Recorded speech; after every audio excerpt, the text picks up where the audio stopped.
दोस्तों नमस्कार।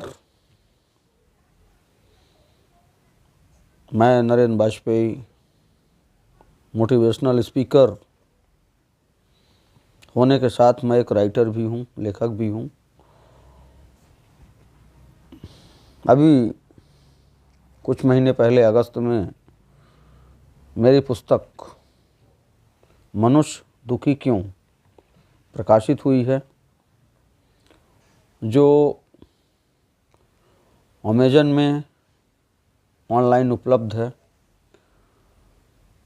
आपने मेरी इस पुस्तक को पढ़ा है या नहीं ये मैं तो नहीं जानता हूँ, लेकिन मेरे मन में एक विचार आया कि क्यों ना पुस्तक को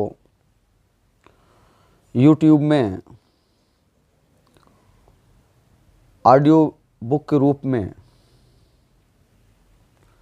आप सभी लोगों के साथ साझा किया जाए। इसलिए मैंने यह सोचा है कि पूरी बुक को छोटे छोटे वीडियो के रूप में आपके सामने प्रस्तुत करूंगा, और जो मैंने पुस्तक में लिखा है रोज़ ही एक टॉपिक का एक वीडियो बना के आपके सामने शेयर करूंगा। हालांकि वह कहने के लिए वीडियो होगा, लेकिन मेरी उसमें सिर्फ आवाज़ होगी, क्योंकि बुक को सामने रख कर ही पढ़ के पूरी पुस्तक को एक वीडियो के रूप में मैं आपके समक्ष रख पाऊँगा। तो चलिए शुरुआत करते हैं आज के इस एपिसोड में। जो आज का पहला टॉपिक होगा वो टॉपिक कुछ इस प्रकार है।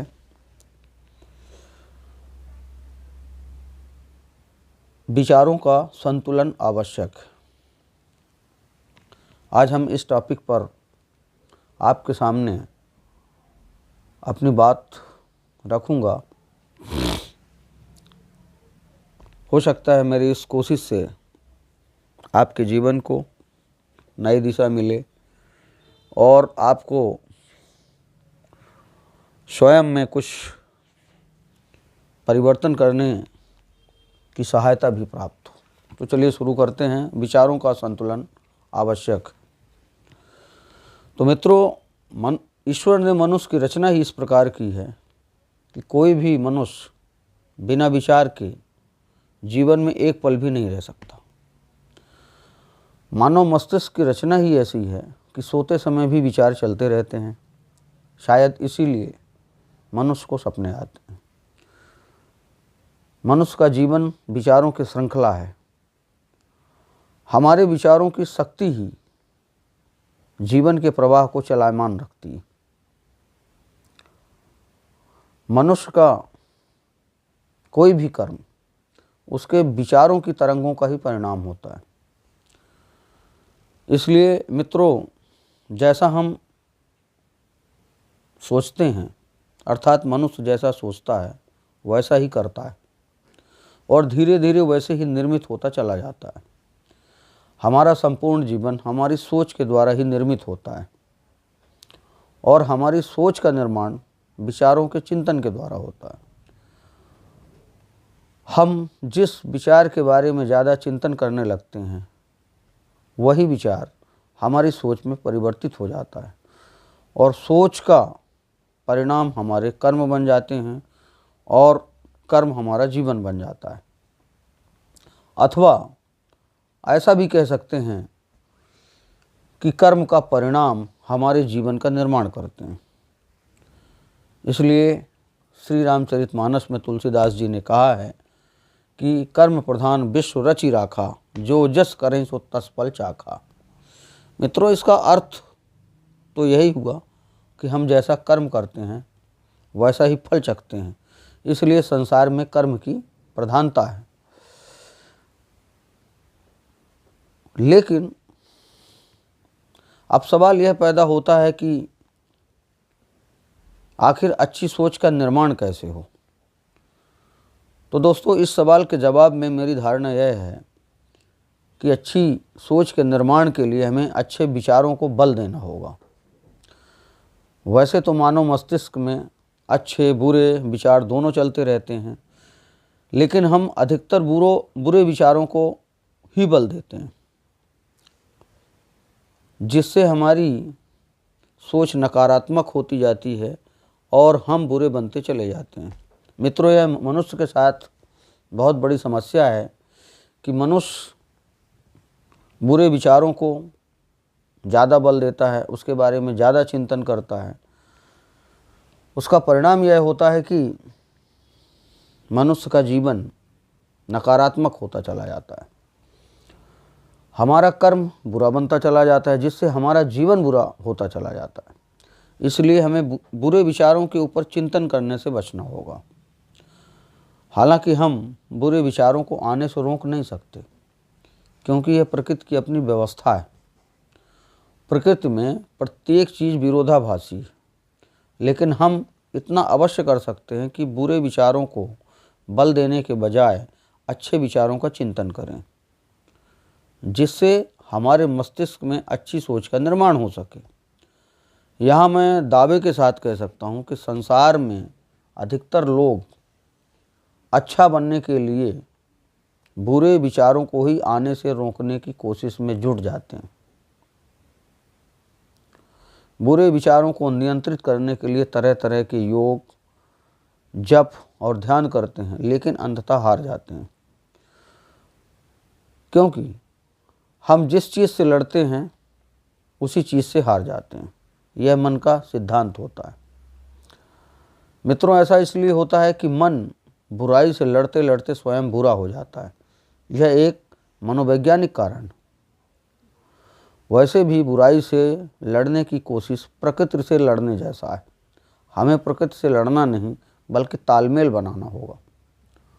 हमें अच्छे विचारों के बारे में चिंतन करना चाहिए, बुरे विचारों की तरफ ध्यान ही नहीं देना चाहिए। जिस प्रकार अंधकार को दूर नहीं किया जा सकता, लेकिन प्रकाश के द्वारा अंधकार का प्रभाव अवश्य नष्ट किया जा सकता है, उसी प्रकार हम बुरे विचारों को आने से रोक नहीं सकते, लेकिन अच्छे विचारों के चिंतन के प्रभाव के द्वारा बुरे विचारों के प्रभाव को नष्ट कर सकते हैं।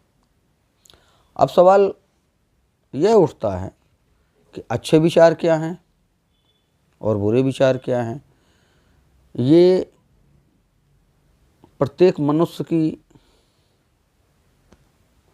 अपनी अपनी खोज होती है, अपनी अपनी समझ होती है। हालांकि प्रत्येक व्यक्ति के हिसाब से बुरे विचार अलग होते हैं और अच्छे विचार अलग होते हैं। यदि आप कई लोगों से यह पूछें कि अच्छे विचार क्या हैं और बुरे विचार क्या हैं, तो मैं समझता हूँ कि सभी का उत्तर अलग अलग होगा, क्योंकि सभी की सोच अलग अलग होती है, सभी का जीवन के प्रति देखने का एक नज़रिया अलग होता है। लेकिन इस मामले में मेरा यह मानना है कि जो विचार, जो सोच, जो कर्म हमारे जीवन को सुखमय और आनंदमय बनाते हों, वही अच्छे विचार हैं। ठीक इसके विपरीत जो विचार, जो सोच, जो कर्म हमारे जीवन में दुख, दर्द, अपमान और चिंता भर देते हों, वही विचार है, वही बुरे विचार है। क्योंकि आखिर में परिणाम ही तो कसौटी होती है। हम परिणाम को ही कसौटी मान सकते हैं, इसके अलावा कसौटी मानने के लिए कुछ होता नहीं। क्योंकि परिणाम यह साबित करता है कि हमारे कर्म, हमारे विचार अच्छे थे या बुरे थे। इसलिए मित्रों, हमें विचारों में संतुलन बनाए रखने के लिए अच्छे विचारों के बारे में ही चिंतन करने की कोशिश करनी होगी, क्योंकि हम लोग अधिकतर बुरे विचारों का ही चिंतन करते हैं।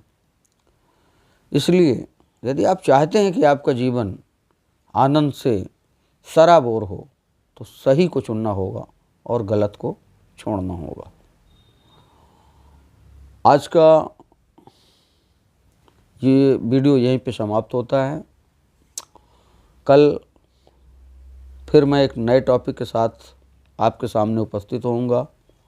मेरा यह वीडियो कैसा लगा आप कमेंट्स बॉक्स पर अपने सजेशन अवश्य दे सकते हैं, सुझाव भी दे सकते हैं, और वीडियो के बारे में जो भी कुछ आपके विचार में आए वो लिख सकते हैं।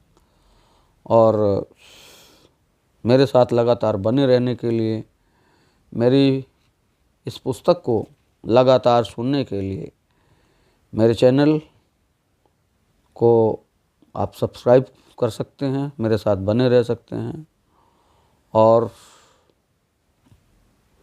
मेरी कुछ बातें अच्छी लगी हों तो उसको लाइक कर सकते हैं और उसमें अपने कमेंट्स भी लिख सकते हैं। तो आज के लिए बस इतना ही। नमस्कार।